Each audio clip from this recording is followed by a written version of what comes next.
video, I'm going to show you how I make my silicone molds for resin epoxy earrings. I'm just wiping down my space. Okay. I use this duck shelf liner. I think it's for cabinets. So we're going to go ahead and cut a piece of this to fit our mold. This was cut out of acrylic. It's been used quite a few times. And we're just going to kind of rough cut it.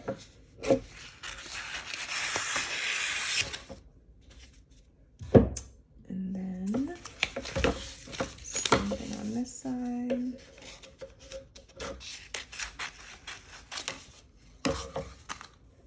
And I have this mat that I got from the Dollar Tree.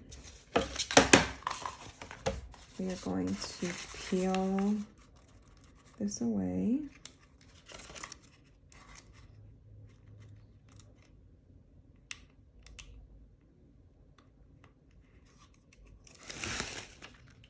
And this is the piece that you want to lay on top of something pretty sturdy, because you're going to be carrying this to wherever you're going to let it dry.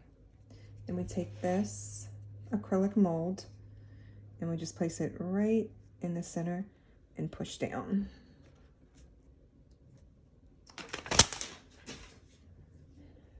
These are the pieces that we are working with, that we are going to make our mold out of. They're just little half circles with earring, jump ring holes.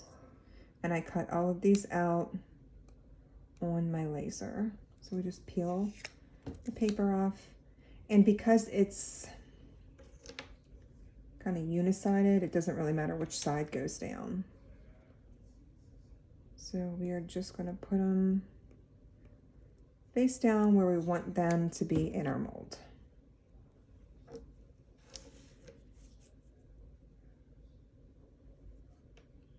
Try not to touch the acrylic part because it could put your fingerprint on there, especially if you were going to sell these molds. And I just like to kind of push it down. It doesn't have to be perfect for me because I'm just using this for my own personal use. So I'm going to go ahead and skip ahead, fast forward, and put all of these down.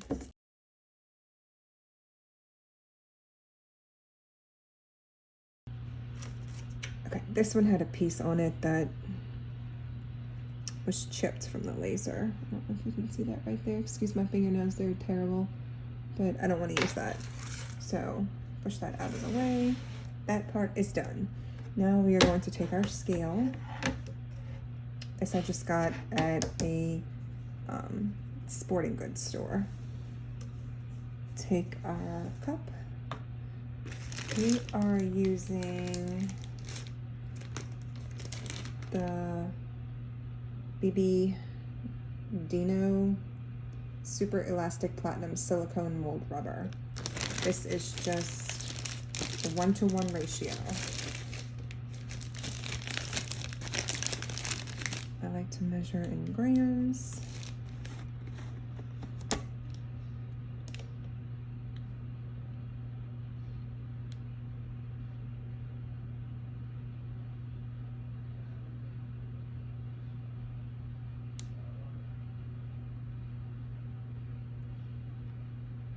I want to say this mold took about 120.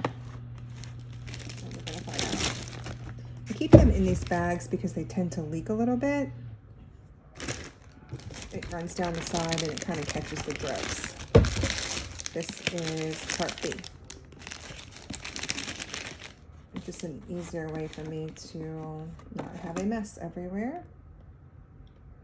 All right, so we're doing 60 of this one.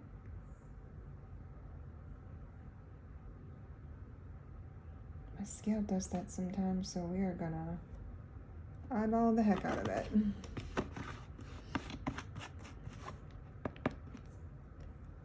Okay.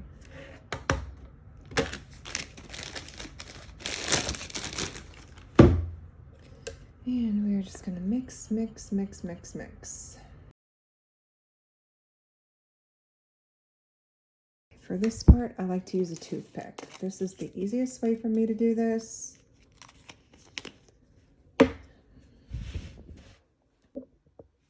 Okay, we're back. Got you a little bit closer. That way I didn't have to give you a headache. So I like to take a little bit of this and just drip it into the hole where my jump rings are going to go.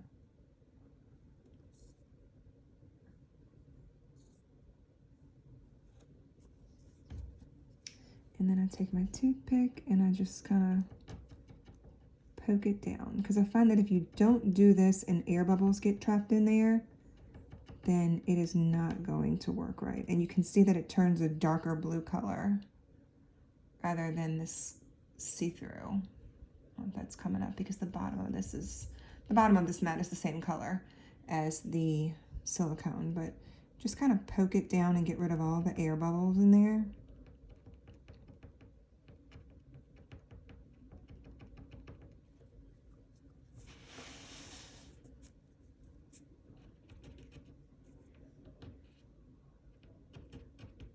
Kind of push some of that in there.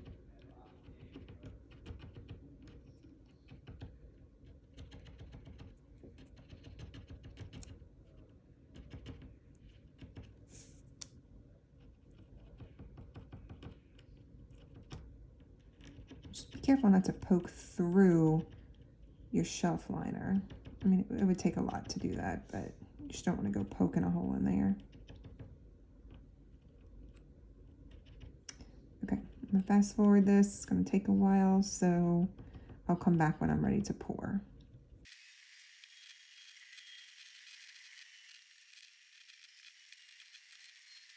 Okay, I think that looks pretty good. It looks like all of the holes are filled in.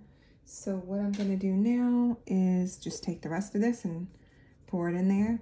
Just one last press to make sure your mold is secure. And then we just pour it in.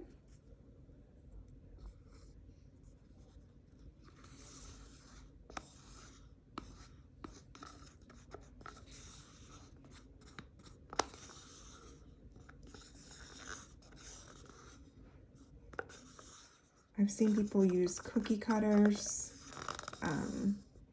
Tupperware, plastic containers, anything to make your mold out of. You don't have to use acrylic. But if you decide to make your own acrylic mold, this is 3 pieces of 1/8 inch acrylic, or 3 millimeter.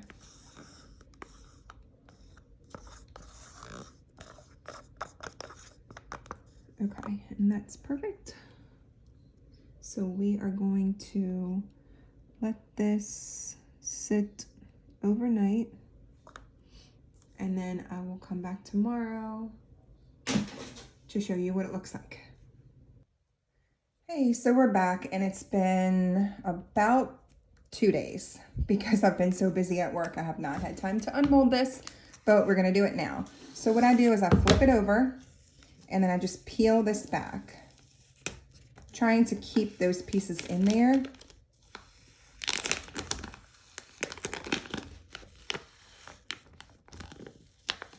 If they pop out, it's not a big deal, but we just try to keep them in there as much as we can. You just don't want it to rip your molds.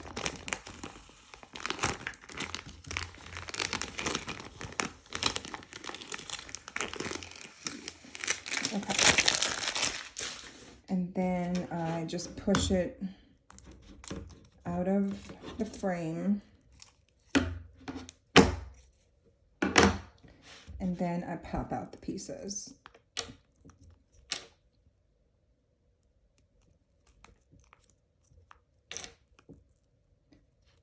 And when we were poking the toothpick in there, this is what we were poking. We tried to get it so these would fill up. If you have a bubble in there, these aren't going to fill up or they'll break off.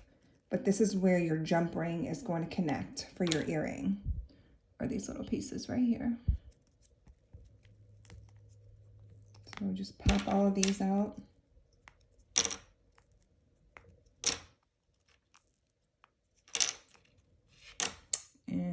there's your mold. So what you would do is you would pour your resin into here, and you can pretty much make your earring whatever color you want. Some people trim off here with an X-Acto knife. This one came out really good, so I don't think we need to. Sometimes it'll dip down in the center if the ends are higher, but this one's sitting really well. And you can see the 3 layers, but they're all together. They're not coming apart. So you can actually reuse these if you want to make another mold, or you can throw them away. So I will have another video showing how I fill the mold and then how I put the earrings together. So thanks for watching.